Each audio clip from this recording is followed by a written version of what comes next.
ছাত্রদল নাকি তার বক্তব্য খেপেছে, অথচ ছাত্রদলের এখানে কোনো দলের সম্পৃক্ততা ছিল না, এই কর্মসূচিতেও ছাত্রদলের কিছু না। তাহলে আয়োজক সভাপতি কেন বলল? তাহলে তারা যে হামলা করবে এটি তাদের পূর্ব পরিকল্পিত,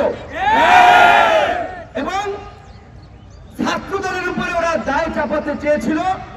ফারুক হাসান শুরুর দিকে যাচাই বাছাই না করতে পেরে হয়তো ভেবেছিল যে ওরা যেহেতু আয়োজক, ওরা বলেছে এটা বোধহয় সত্য, কিন্তু পরবর্তীতে দেখা গেল ছাত্রদলের কোনো সম্পৃক্ততা নেই।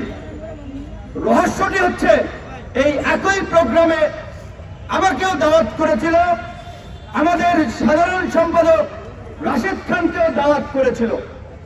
তাহলে আমরা যদি আসতাম এই দুজন, তাহলে হামলাটি হয়তো আমাদের উপরে হতো।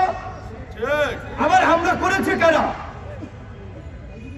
এই আন্দোলনে নাকি তারা আহত হয়েছে। এখন আন্দোলনে আহত হয়েছে নাকি অন্য কোনো অপকর্ম করতে গিয়ে আহত হয়েছে সেটি আমরা জানি না, কারণ এখন তো বিপ্লবের ঝান্ডাদারি অনেককে দেখা যায়, বিপ্লবের দোকানদার, বিপ্লবের দোকান।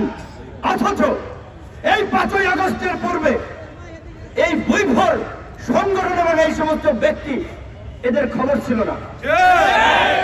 তো এটা আমাদের জন্য অশনি সংকেত যে বিপ্লবের ব্যানার নিয়ে নব্য বিপ্লবী দোকানদার দাঁড়িয়ে যাচ্ছে আর নতুন নতুন দোকান খুলছে।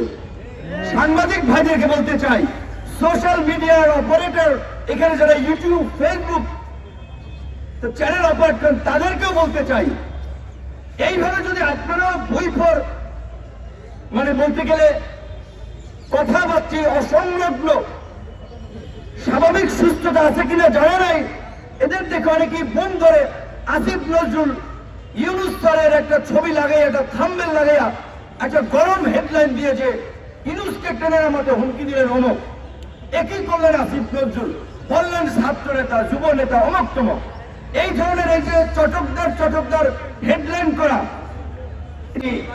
সংগঠনের কর্মসূচিতে আমন্ত্রিত অতিথি হিসেবে এসে বক্তব্য দেওয়ার শেষ পর্যায়ে আমরা লক্ষ্য করেছি, আপনারা যারা উপস্থিত সাংবাদিক ছিলেন তারাও দেখেছেন, একটি ছেলে বাদিক থেকে এসে পেছন থেকে দুটি লোক ফারুক হাসানের বক্তব্যে প্রতিক্রিয়া দেখিয়েছে, এবং মঞ্চের ওই প্রোগ্রামের সভাপতি নাকি ফারুক হাসানকে বলেছিল যে ছাত্রদলের ছেলেরা আপনার বক্তব্যে খেপেছে। ফারুক হাসান বক্তব্য শেষ করে এখান দিয়ে যাওয়ার পথেই সেই শরীফ যেই ছেলেটি, সে হাত ইশারা দিয়ে ডেকে আনল আরো কয়েকজনকে, এবং ফারুক হাসানের উপরে হিংস্র জন্তুর মতো যেমন শিকার ধরে তেমনি হামলে পড়েছেন এবং তাকে বেধড়ক মারধর করে রক্তাক্ত করেছেন। সিনেমা স্টাইলে দৌড়ে দৌড়ে তাকে মেরেছেন। ঘটনাগুলো দেখেন যে আয়োজক সভাপতি বলেছিল যে